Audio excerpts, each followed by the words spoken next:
and in addition to it, as we saw in the earlier example, periodic structure were modeled, right. But in this case there is no case of periodicity. It is not the above structure of aluminum is not actually getting repeated.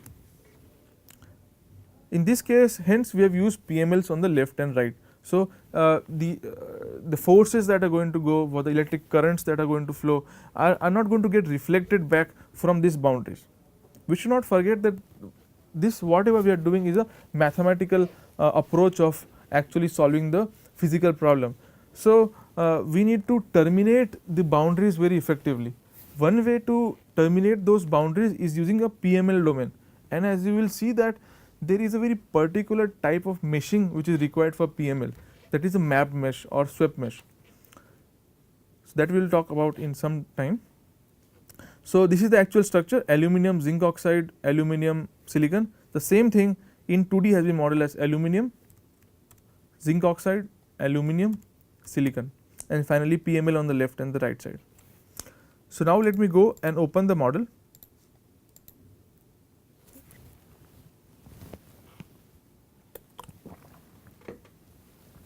So right now you can see that your material this is the actual geometry.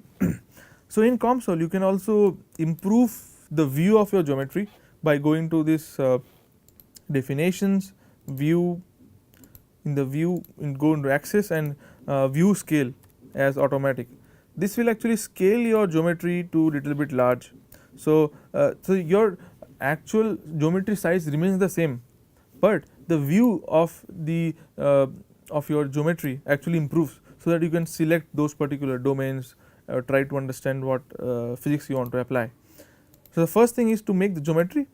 So I use rectangle 1, rectangle 2, rectangle 3 to make the geometry. The next part is the materials. The most important part is the materials. Here the silicon material has been modeled. So we already have many different materials.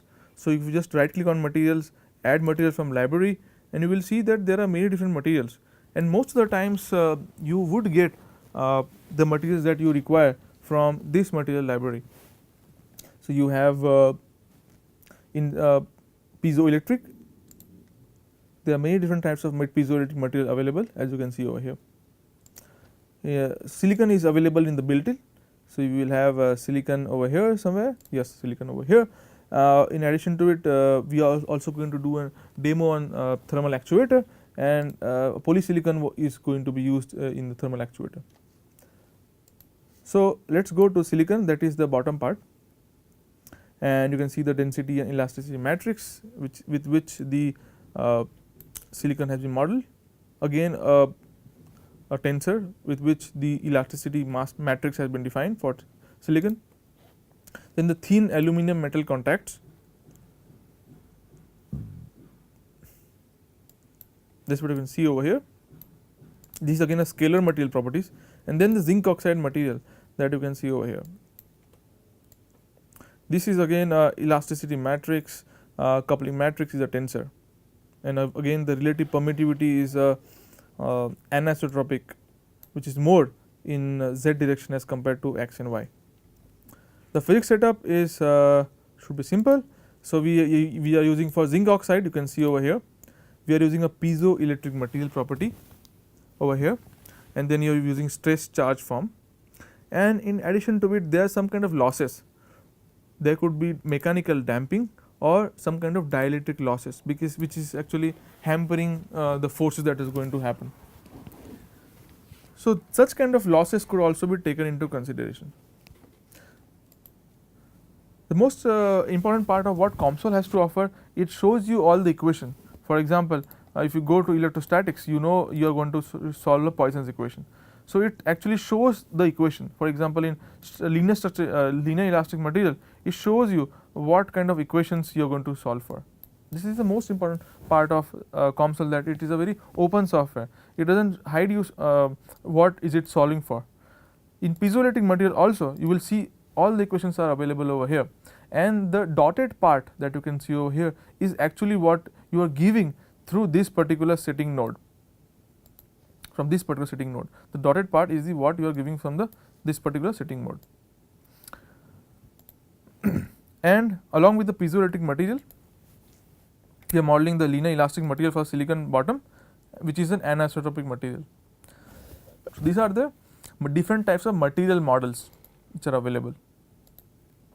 And then finally we are giving fixed constraint on the left and right side. Then the electrostatics part, where we are only solving for the top piezoelectric material, and we are again giving a piezoelectric material model for the top part. We are giving a terminal boundary condition. So here it is important to know that we have not selected the aluminum part within the electrostatics. So this is the aluminum part, but we have not selected over here because we know that the potential within this aluminum domain would be same. The electric field within this aluminum domain is going to be 0. So we use only boundary condition on the edges of your aluminum plates. So here you can see in the bottom plate we have given a terminal boundary condition with a voltage of 1 volt, and we have used a ground boundary condition on the bottom of the zinc oxide. Okay. And then finally we have used a multiphysics node which actually couples the solid mechanics with the electrostatics. Okay. What I was telling you before is the use of PMLs. So over here, if you want to use the PMLs, you can use it, just right click on definitions and then you go to perfectly match layers and then apply PMLs over here, right. So this is how you can actually give the PMLs.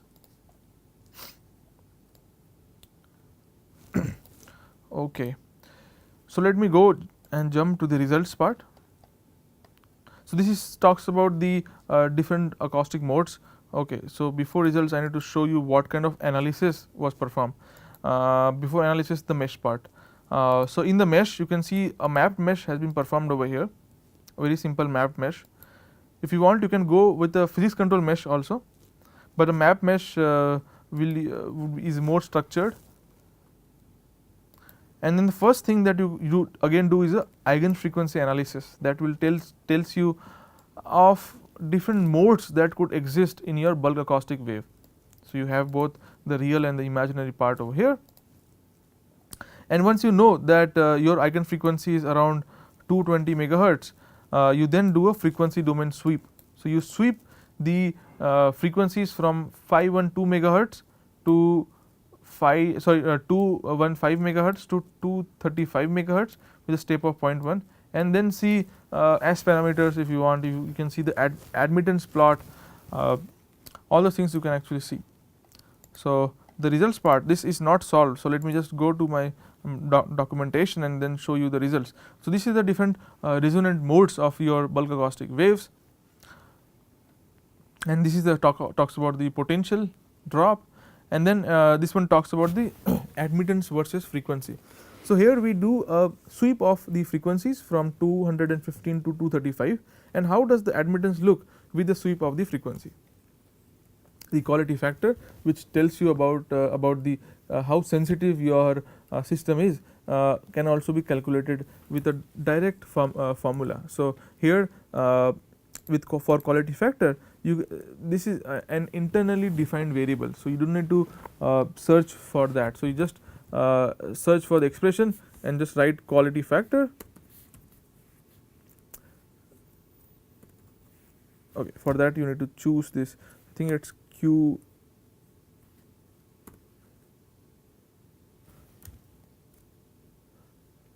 Okay, so once you solve it, at that time you will get it. So you just need to search over here the quality factor, and this variable will automatically come into the picture. Okay.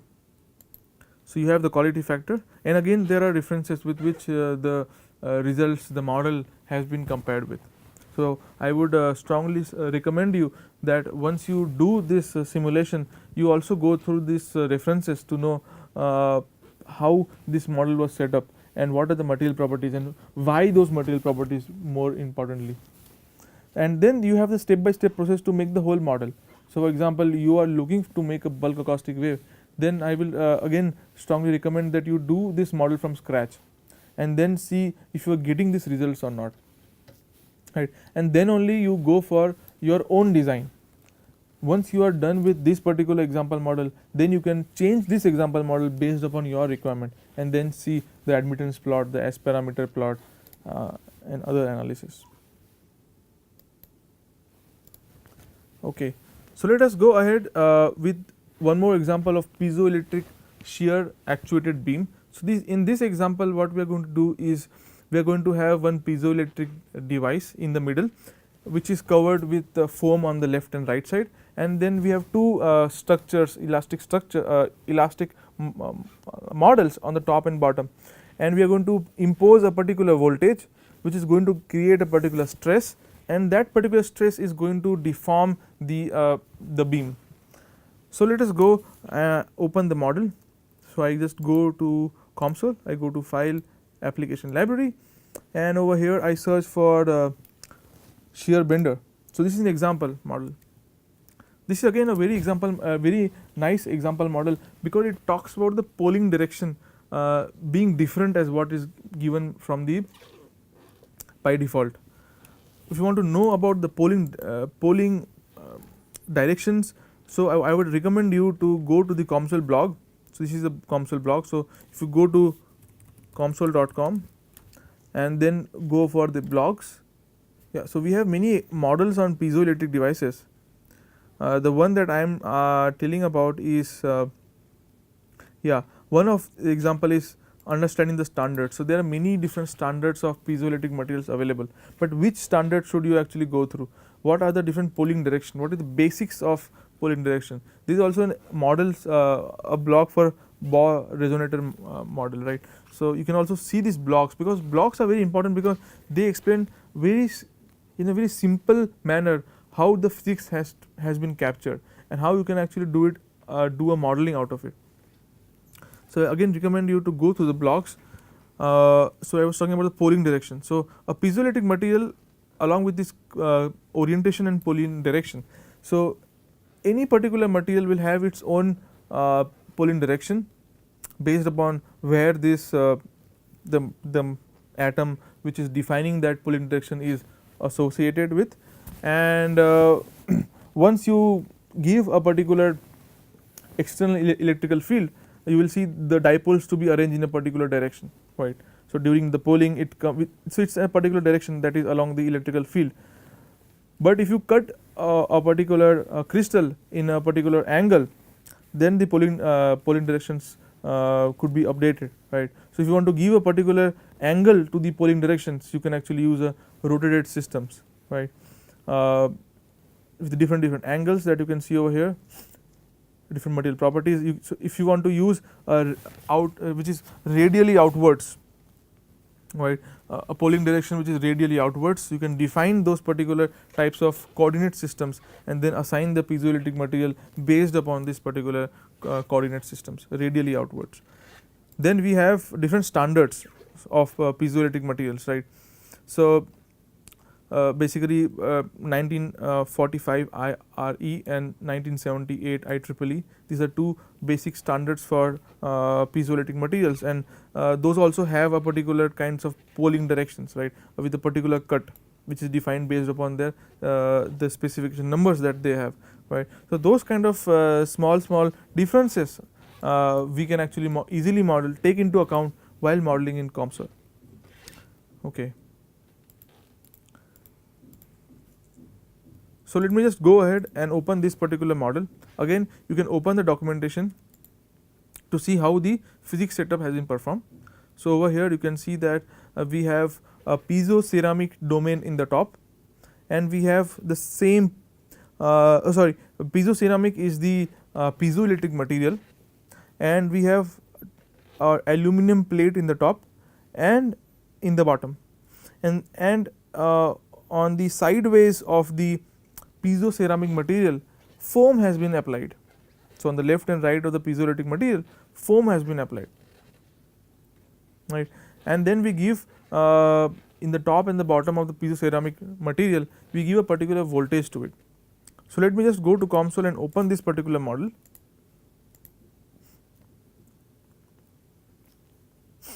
Okay, so let me go from top to bottom. So in the component section, first thing is to make the geometry. So I just go ahead, make the blocks and make the geometry. I first make a block and then I introduced the center domain using layers over here, and then I assign the material properties. Most important, aluminum domain in the top and bottom. You can see the blue part, the top and bottom is aluminum domain, and here we have assigned it as a scalar material properties. Okay. Then we have foam, which is on the left and right, that you can see in the blue part in the screen, and this again is a scalar material properties, where you can see. And then finally the PZT5H, and here we give a tensor material properties, as you can see over here, the blue part. If you want to see through the domain, you can anyway enable the wireframe rendering, so you can see it through. Next part is the solid mechanics part, and over here again we use piezoelectric material over here, the way that we defined earlier.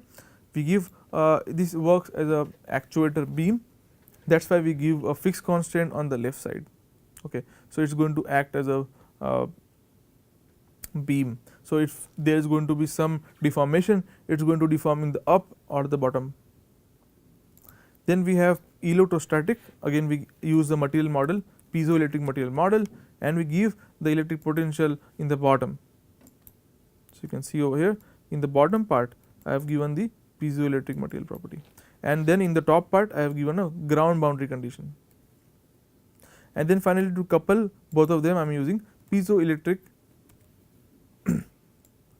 coupling. So this actually couples the solid mechanics with the electrostatics.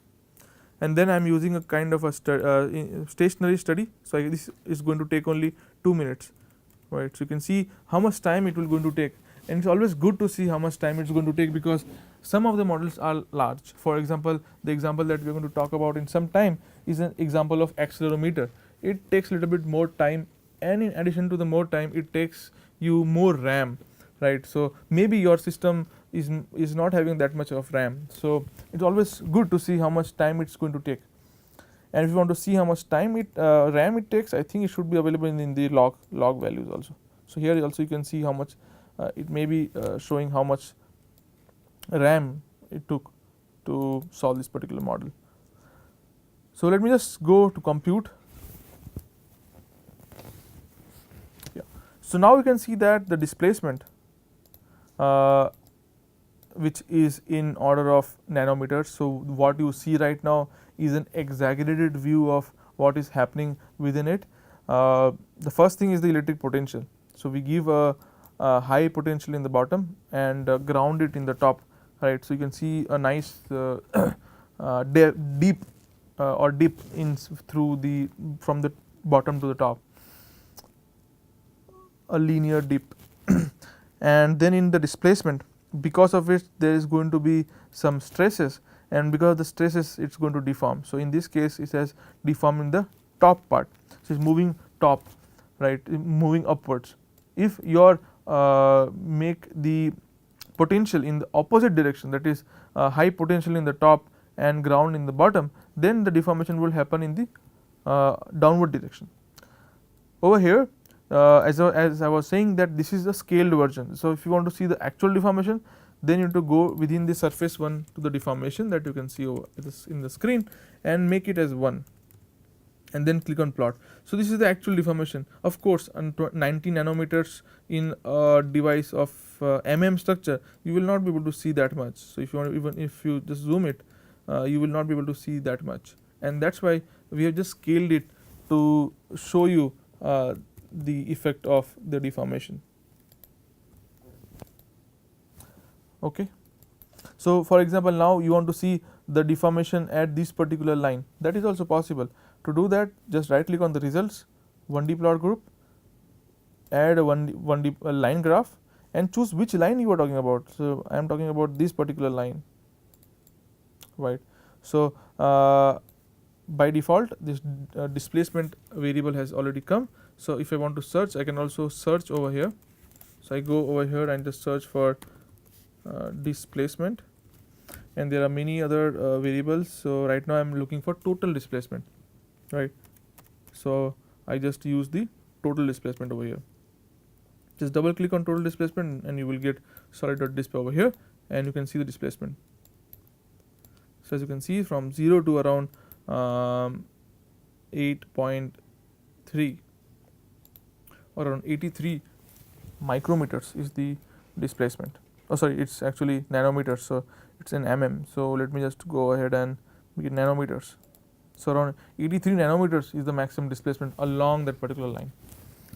Okay. Finally, you can see that in this particular case it's a very important example, because in this piezoelectric we have used a different Pauling direction. So by default you will see the Pauling direction of any of the material properties is along z direction, but in this case you can see over here it's along x direction. The blue line is around x. So blue is the one is the Pauling direction, and that is along the x direction. So the way it was taken into consideration, that is the Pauling direction of in x direction, we used in definition we used a base vector system, and we defined that particular Pauling direction over here in the form of base vectors. Okay, looks good. So let us go ahead with the presentation. So this is how the different types of piezoelectric materials were modeled. So let us go ahead with the piezoresistive device. This is a very interesting type of a device, because over here based upon the forces that we apply or the stresses that are going to develop, it's going to change the resistivity of that particular device. And the way that you can take into account the resistivity as a sensor is to understand how much current that is being withdrawn from that particular system. So in this particular example that we are going to talk about, we are going to talk about how the forces are being applied. Because of forces, how the resistance are going to change, and because of the change in resistance, how the current is going to change. This is the first example that we will talk about. This is an example of a diaphragm that you can see over here, and we apply a particular force from the top from here, and we have a piezoresistive material in this case over here with different types of doping. So n doping and p doping both we have over here, and then we try to understand along a particular arc, in this case, how the stresses are being developed. So you can see both the negative and positive part of the stresses that is getting into picture, and because of that you can understand how much current is going to be getting placed. So let me just go to COMSOL again. So I go to File, Application Library, and I search for piezo resistor. Okay, so it would be somewhere over here, I guess. Yeah, so there are different ways of modeling again. One is a volumetric model that you can see right now. Another approach is the shell approach, that is modeling only 2D structures. So this is again a different, so it's a kind of a approximation that we do to quickly get the results, which is the results which are not that far away from the actual results. As of now, let us go for piezoresistive pressure sensor. Let's open the documentation. So this is the actual structure that you can see over here. This is a diaphragm over here, and then we have the piezoresistive structure over here, which is a kind of a Wheatstone bridge kind of a system, where we give a particular voltage on the one side and ground on the other side, and the other two flanges that you can see over here, that is used for decreasing the error rates. Again we use a tensor for both elasticity and coupling matrices, and so let us go for the modeling part before we go to the results.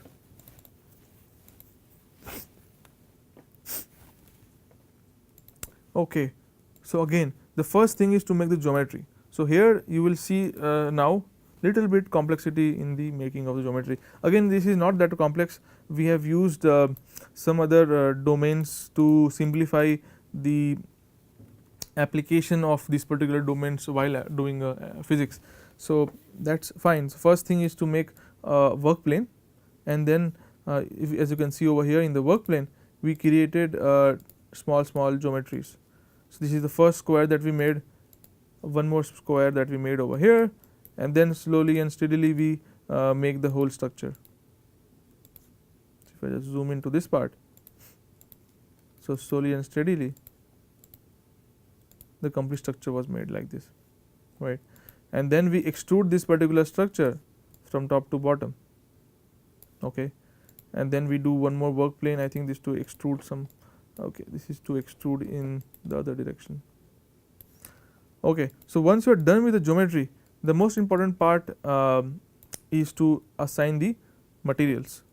So in this case you can see that we are assigning N type silicon which is lightly doped to the complete domain. So it's complete domain. So we are again talking about domains. It's very important what kind of entity level that you are assigning that particular domain, right? So right now the geometry entity level is domain, that is volumetric domains in the 3D structures. In this case we are assigning a scalar value of density and tensor for the elasticity matrix. Again for the P type, now the interesting part comes into picture, that we are using boundaries. So we have done away with the modeling volumetric approaches, but now we are going to model the P type silicon as boundary. This is very important, and the reason why we are doing it is the meshing. One of the main reason is the meshing. You don't want to spend a lot of time in meshing the domain if you are getting the similar kind of results in a very quick manner, right?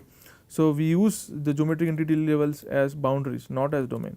We are using as boundaries, okay, and selected this particular boundaries, and then we assign again the connectivity is again very interesting, that the connectivity is a function of ND. So we write sigma naught as a function of ND, and this ND is the doping. So from where the ND is defined. So let me just go through. It would be defined somewhere else.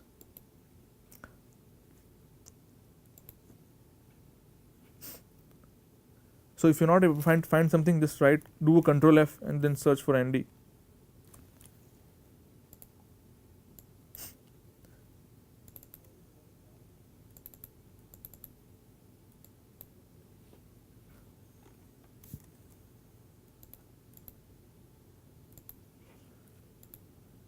Okay, so ND is actually the density of the material, that's what I understand. Okay.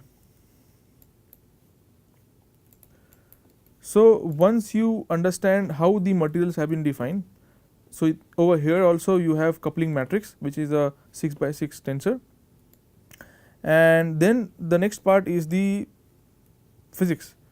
So in this case you can see that solid mechanics domain has been assigned. In the case of shell, only a shell would be assigned. We give a fixed constraints on the bottom part. This is the bottom that part that you can see over here. So in the boundaries we give fixed constraint, okay, and give a boundary load on the top part. So a force has been applied in the inner surface over here, and what force? We are giving 100 kilopascal of force, right? This is very important of how much force we are going to give, and we are giving a fixed constraint in the bottom outer edges.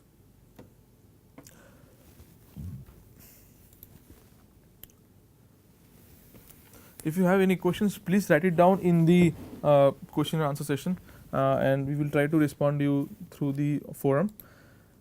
The next part, the most important part is now how do we handle the electric currents in a boundary. So again you will see that we are done away with the volumetric approach, and we are only, if I just zoom in, we are only talking about boundaries. These are all boundaries. So that's why the reason shell has been mentioned over here, right? And we also mentioned the thickness of the shell. So this is a kind of approximation. Why do you want to go for a volume which is having 400 nanometers? This is going to take a lot of time for meshing. So and forget about solving. So solving will also take more time. But if you have an approach where you can minimize this meshing issues, then it's always good. So that's why we use shell layered approach. In this case again we use piezo resistive materials that you can see over here. So this is a piezo resistive material, a small cross shaped model over here, and over here is the number density which is defined that I was searching before, right? So the number density is defined over here, and the conductivity is actually a function of ND, the number density, right. Okay. And then again it is using a rotated system. So again it is not using the default coordinate system, but it is using the rotated system. So it is very important to know that. A rotated system has been defined over here. So what kind of angle cut has been given in this particular case. So minus 45° cut has been given over here. Okay. So the next part is from where the potential has been given. So you can see in the terminal 1 a particular voltage of 3 volts have been applied over here. So I am zooming a part of piezoresistive materials only. So terminal boundary condition has been given over here, and a ground has been given on the opposite side. So the current is going to flow like this to this domain to the piezoresistor, and then finally will arrive over here. The next terminal 2 has been given 0 current, and terminal 3 is also given 0 current. This is to reduce the error while we are taking the measurements. Okay, so next part is again the multiphysics part that couples the structural mechanics with the electric currents interface, and then finally the mesh part. This mesh part is always interesting because there are many different ways or approaches to mesh this particular domain. The way it has been modeled over here is they have given different meshing elements to each of the domains. So you can see the piezoresistive material is having maximum element size as 2 micrometers. The other elements of the piezoresistive material have been given with 6 micrometers, and then the edges also have been modeled over here with a different element size, and then the free triangular top boundary has been modeled. So not the complete volume, but only the top boundary has been modeled over here. Okay. And then we were sweeping it from top to bottom, right. So right now there is only one sweep. This is one domain with which it is sweep. If you want to give it maybe for example 5 domains that you want to see from the top to bottom sweep, so you can just write as number of elements as 5. Okay. And then we go to study and then run the simulation, right. So let me just delete it and keep whatever is by default, so that simulation results could be performed very quickly. So as it says that around 12 seconds it will take, so it's not that much of time, right. So I can just go ahead and run the simulation. So now you can see the stresses that is being developed on the surface and along with the deformation. So it says you how the deformation is going to be, and this is a scaled version of deformation. So if you want to see the actual deformation, make the scale factor as 1. The deformation that the stresses that you can see, you can also change the unit from Newton per meter to Newton per mm square and then plot, right. So it's around maximum is around 120 Newton per mm square. Okay. And in addition to it, you can also know the factor of safety with which your system would be working. So your device should not be going more than the factor of safety. So that is also a kind of analysis that you can do if your structure is going to fail or not. This plot talks about the displacement. This makes sense because it is having bounded surfaces on the edges. So all the forces are going to accumulate in the center and it is going to pull it down from the center. So we have in plane stresses also that you can see over here, and then finally the currents and the voltages, right. So this is how the currents are going to move. Just maximize it. So you can see that the voltage that I have applied is over here, somewhere over here, and the color represents the the color of these contour plots represents the voltage that you can see over here, and the arrow plot actually represents the flow of the current from the voltage part over here to the ground over here.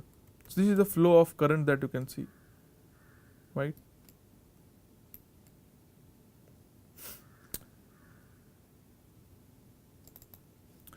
So you can actually first make this particular design with COMSOL and then actually you make optimize your design to see which is the highest current that actually flows through this device, and then finally you can fabricate your own device. If you want to see quantitatively how much current is going to flow, you can do a global evaluation that you can see over here.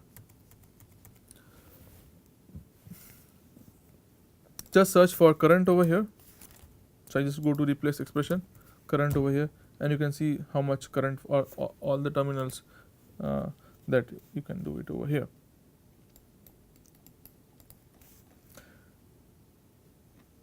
Okay, so this is how the approach to model piezoresistive models are. Okay, so let us go to the next section, is electromechanical and thermal actuators.